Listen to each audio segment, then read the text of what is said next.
Are there truths in wealth dynamics? Actually, there's 7 of them.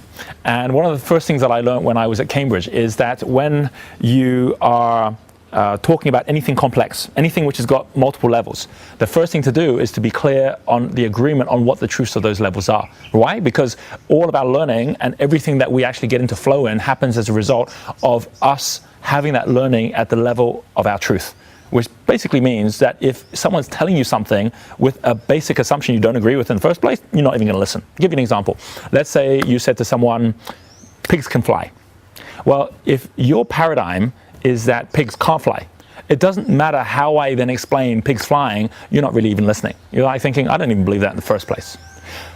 But if I actually started by saying that there's an airline that actually has decided that they will, as part of their hand luggage, allow you to carry pigs, well then from that point you'll go, oh, you know what, I'm willing to accept that, because what I've just brought into the equation is a truth, which is that aeroplanes can fly.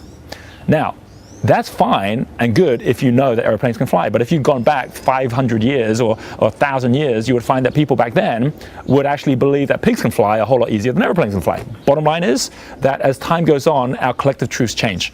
And the wealth dynamics spectrum and the wealth dynamics profiling is all about the fact that we are going through a massive change in truth about the way we live our lives, about our ability to actually survive outside of the corporate environment, to actually be entrepreneurs. So I want to go through these 7 levels, and as you're sharing wealth dynamics with other people you know, be clear on what level of truth there is. Don't try and argue the truth. Just get people to accept whatever truth it is they're happy with and start from there. First truth, very simple, which is we play different games. Within wealth dynamics, there's different games to play. Bill Gates makes his money different from Oprah Winfrey, different from Warren Buffett. So the first thing is, when it comes to flow and wealth, there's different games to play. And it's when you focus at the right game for long enough, you're actually going to get the result. The reason I say that is that some people won't even believe that. Some people believe that people who are wealthy are born lucky. People who are wealthy are basically born into the money.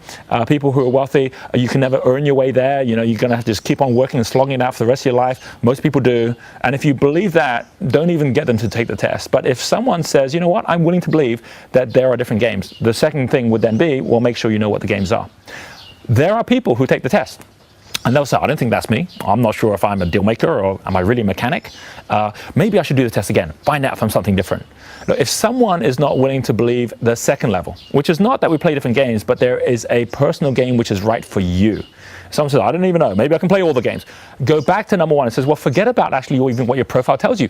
Do you agree that if you played one game well, you would end up being more successful than trying to play a bunch of different games? And the answer is yes, and it's like, then forget about the profile and just decide which game you want to play.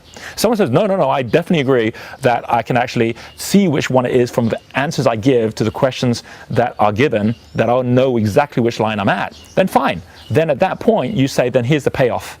The payoff of the second level is you get certainty. You don't on the first level. First level, okay, am I right playing this game? I'm having some tough times. Maybe I should go play another game. You go through life running from one game to another. Whereas at the second level, you know, no, football's my game. Football's my game. If it's not going well, I'll still show up again tomorrow because football's my game. And because you get that clarity, you're a creator or you're an accumulator, you know which role models to follow, you know how to persevere now. And then from that second level, some people would go, great, I'm going to go out, just going to learn how to play that game. But then they'll be missing something even bigger, which is the third level.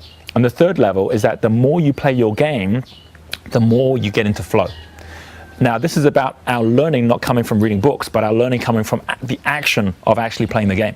And so there'll be some people who says, I don't believe that. I think that flow's luck. I think that, you know, once in a while I might get in flow, but it's going to be hard work most of our life. Fine, stay at level 2 and just keep playing the game that's right for you and make it hard work if you'd like to. But if you're willing to accept that at the next level up, you get into flow, the payoff of that is that you'll keep persevering to get into that level, because as you start to master the game and as it becomes second nature to you, you will find that at that level, you now start to love your life. You start enjoying everything you're doing and nothing feels like hard work. You might be applying yourself more. You might even be working harder, but it doesn't feel that way because you're now actually doing the things you're meant to do and creating flow within your life.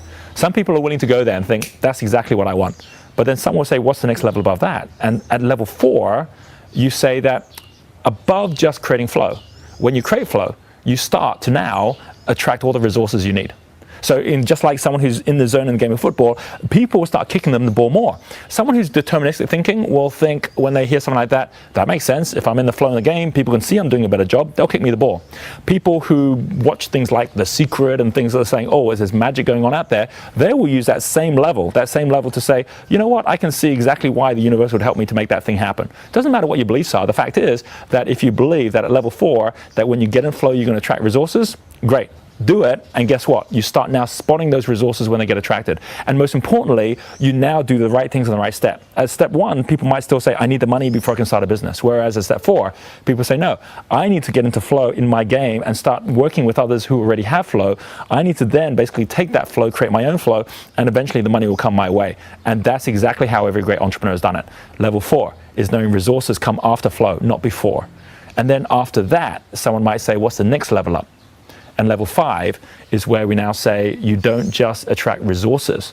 At level 5, you now say you also attract your critical moments. Meaning that in a game of football, it's not the ball which is important when it comes to you.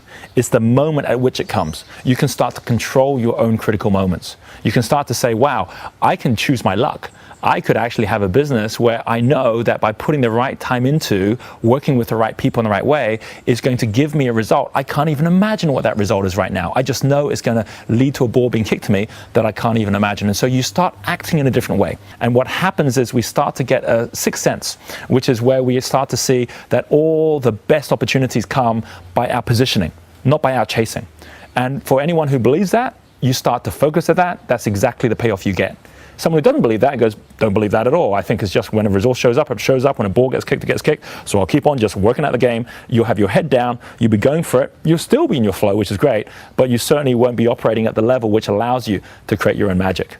And then you then say, what's number 6? And number 6 is when you say, actually, magic is not just for you to create. Magic, when you let it create itself, allows you to be able to create within your life a far bigger sense of who you are than by you just believing that it's up to you. You will find that anyone who is at a high level of focus and frequency within their flow is going to just take it for granted that just amazing things are going to happen every day. They wake up into the magic. Now, I know there's a whole bunch of people who says that sounds like flying pigs to me, ain't going for that one. Fine, go back one or go back to the one that you're comfortable with and just play that game, because there's still huge amounts of wealth dynamics value within that. But if you're willing to play that game, you're willing to accept that's possible, you start looking out for the signs, because those signs are actually there. And if you start to see those signs and that becomes your belief, then you're going to start opening yourself up to an entirely different life. That's the potential behind it. But it's up to you to decide whether that's something which you or others see as your truth. And then the final one, the seventh one is where we say, and when you actually start experiencing that magic externally, when you actually start getting into the level of flow where everything tunes into you, that's where out pops your fortune. Out pops the purpose of why you're even here on this planet. That happened to me. And if people look back and say, well, mathematically, could you have figured out that would have happened? I don't know. But I know that it was when I was totally in my flow that I had that opportunity, sitting there in a little cafe in Singapore, watching the world go by and realizing why I was here on this planet, what I was here for. That could not have happened without the flow that had taken place beforehand to actually even get me to that place. It was that moment in time where you say, this is why I'm here, this is why I'm doing what I'm doing, that we all have a fortune. Fortune is your wealth, fortune is your destiny, fortune is also your luck. And fortune itself, which comes from the Greek goddess Fortuna, is about the goddess of luck. It's about how when we open ourselves up to something far bigger, which only happens by stepping through these steps, through these truths, we ourselves can see that we're actually here on this world for a bigger reason as well. Might be a bit high to digest. Might say, I'm not willing to suggest that. I'm not going to go for that. I'm going to go and figure it out for myself down here. But the bottom line is, by knowing these 7, you can navigate yourself through life and know that every one of these truths is absolutely legitimate. And that within ourselves, we have the entire spectrum. And the friends we have and the friends around us also have that entire spectrum. So choose your level of truth. Be clear what the level of truth others are as well. Don't try and get them to change theirs. Just know that wealth dynamics applies to every one of them and will give you a payoff at whichever level you choose to play.